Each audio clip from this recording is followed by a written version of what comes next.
விஜய்க்கு ஓட்டு போட்டு ஜெயிக்க வச்ச எல்லாத்துக்கும் இப்போ என்ன ஒரு பெரிய கொஸ்டின் அப்படின்னா, நாங்க வந்து ஒரு மாற்றம் வேணும்னு போட்டிருக்கோம். நீங்க பாட்டுக்கு வந்து எங்களுக்கு பாலிடிக்ஸ் தெரியலன்னு சொல்லிட்டு அக்யூசேஷன் வைக்கிறீங்க. இது ரொம்ப தப்பு அப்படின்னு சொல்லிட்டு சொல்றீங்க. இது ஏன் அப்படி வைக்கிறாங்க அப்படிங்கிறத எக்ஸ்பிளைன் பண்ணி தான் இந்த வீடியோல பேச போறேன். ஓகேவா? ஸோ ஃபர்ஸ்ட் ஆஃப் ஆல் ஒரு மாற்றம்னா என்ன? இதுல இல்லாத இடத்துக்கு நீங்க போணும். அதுதான் மாற்றம். ஆல்ரெடி வந்து கேஸ்ல இருக்கிற ஊழல்லாம் பார்த்துட்டு உங்களுக்கு பிடிக்கலன்னு போறீங்க. விஜய் மேலேயே ஊழல் கேஸ் இருக்கு. அது போக கேண்டிடேட்ஸ் மேல என்னென்ன கேஸ் இருக்குன்னு ஓட்டு போட்டவங்க யாருக்குமே தெரியாது. சிம்பிளா போய் அந்த விஜய் சின்னம் இருக்குல்ல, அந்த விசில் சின்னம் அது போட்டுட்டு வந்திருக்கீங்க. ரேப் கேசஸே இருக்கு. செங்கோட்டையன் யாருன்னே தெரியல. அவனோட வரலாறு என்னன்னு தெரிஞ்சாலே நீங்க அந்த சைடே போயிருக்க மாட்டீங்க.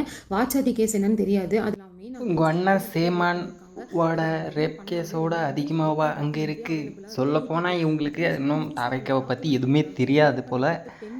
சீமானோட ரேப் கேஸு, அப்புறம் கஞ்சா கடத்தல் கேஸு எல்லாமே வந்து பார்த்திங்கன்னா சீமான் மேலே தான் அளவுக்கு அதிகமாகவே இருக்குது. தாவேக்காவில் வந்து பார்த்திங்கன்னா கேஸுன்றது எதுவுமே கிடையாது. ஆனால் அது வந்து பார்த்திங்கன்னா இந்த மூவிஸ் எடுக்கும் போது அதை 200 கோடி சம்பளம் வாங்குறாரு இல்லையா, அப்போ வந்து ஜிஎஸ்டி ஏதோ அந்த மாதிரி வரி கட்ட வேண்டியது அந்த மாதிரி ஏதோ இருந்துச்சு, அவ்வளோதானே தவிர வேறு எதுவுமே கிடையாது. சொல்லப்போனால் அப்போ வந்து பார்த்திங்கன்னா ரெண்டே கட்சி இருந்துச்சு, திமுக அதிமுக இருந்துச்சு. அதில் வந்து பார்த்திங்கனாக்கா வேறு வழி இல்லாமல் ஆட்கள் வந்து பார்த்திங்கன்னா அந்த 2 கட்சியில் தான் சேர்ந்தாகணும். அதனால எம்எல்ஏவாக அந்த 2 கட்சியில் தான் சேர்ந்துட்டு இருந்தாங்க.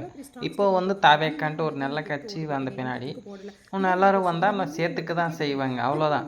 உங்கள் அண்ணன் சீமான் மாதிரி மாற்றி மாற்றி பேசிட்டு ரஜினி வரும்போது ரஜினி அடித்து துரத்திடுவார், கமல் வரும்போது கமலை அடித்து பேசி திட்டியே துரத்திடுவார். எவ்வளோ அசிங்கமாக பேசுவாருன்னா அந்த அளவுக்கு அசிங்கமாக பேசிகிட்டு இருப்பார். அவர் சிஎம் ஆக வேண்டியதுன்னா மக்களை பற்றி மட்டுமே பேசியிருந்தால் எப்போவோ சிஎம் ஆகிட்டு இருந்திருக்கலாம். மக்களை பற்றியே பேசுகிறதே கிடையாது. அவர் எடுத்துக்கினா மான் கறி ஆமக்கறின்னு போயிடுறாரு. வரவங்களையும் அசிங்கமாக பேசி துரத்தி விட்டுருவார். அப்படி இருக்கும்போது யாரும் மக்கள் ஏற்றுக்க மாட்டாங்க. யோசிக்கிறீங்களா? அப்போ இது குடும்ப அரசியல் இல்லையா? அதாவது பேசணும்னு பேசுறது, இது வந்து மாற்று அரசியல்லாம் இல்லை. உங்களுக்கு விஜய் ஃபேம்காக தான் நீங்கள் போட்டிருக்கீங்க, அட்லீஸ்ட் அக்செப்ட் பண்ணிங்க. இல்லையா நீங்கள் வந்து இந்த கொஸ்டின்ஸ்க்குலாம் ஆன்சர் வைங்க. கவுண்டமலையில் ஒருத்தவங்க நிற்க வச்சு ஜெயிக்க வச்சிருக்கீங்க கோயம்புத்தூரில். அவங்க ஜோசியம் பற்றி நான் தப்பாக பேசலாம், அது அவங்க பிலீஃப். ஆனால் கேன்சர் வந்து ஜோசியம்னால சரி பண்ண முடியும்னு பேசுறது தப்பு தான்.